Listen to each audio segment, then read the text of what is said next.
Welcome to என் உலகம் என் வீடு. இன்றைக்கி நம்ம பார்க்க போகிறது பருப்பு ரொட்டி எப்படி செய்கிறதுன்னு தான்.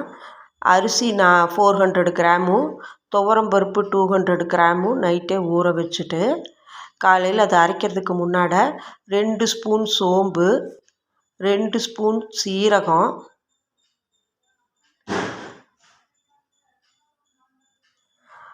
ஒரு 5-6 வரமிளகா, நம்ம காரத்துக்கு ஏற்ப கூட்டுறதுனால கூட்டிக்கலாம், குறைக்கிறதுனால குறைச்சிக்கலாம்.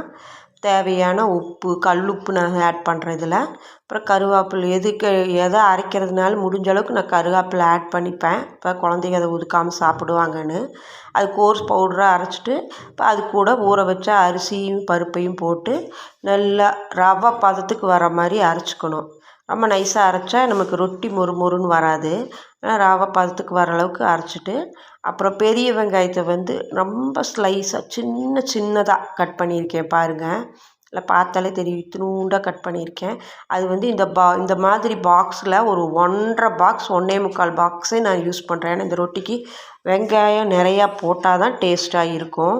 நம்ம சட்னி எதுவும் யூஸ் பண்ண போகிறதில்ல. வெங்காயம் நம்ம என்னென்ன மசாலா போட்டிருக்கோமோ அதுதான் இதுக்கு தொட்டுக்க, எதுவுமே நம்ம யூஸ் பண்ண போகிறதில்ல. அப்புறம் ஒரு 1/4 மூடி தேங்காவை எடுத்து அதையும் பாருங்கள் எவ்வளோ ஸ்லைஸாக அரைஞ்சிருக்கேன்னு பாருங்கள். அந்த மாதிரி குட்டி குட்டியாக அரிஞ்சு அதையும் இது கூட ஆட் பண்ணி நல்லா கெட்டியான பேட்டராக ரெடி பண்ணிக்கணும். பண்ணிவிட்டு அடுப்பை ஸ்லோவில் வச்சு தோசைக்கல் சூடான விட்டு இந்த ரொட்டி மாவு 1 கை இல்லை 1.5 கை எடுத்துக்கணும். எடுத்து கல்லில் போட்டு நல்லா ஸ்ப்ரெட் பண்ணணும். கல் ஃபுல்லாக ஸ்ப்ரெட் பண்ணணும். எந்த இடத்துலையும் கேப் இல்லாத மாதிரி நல்லா தரோவாக ஸ்ப்ரெட் பண்ணி விடணும்.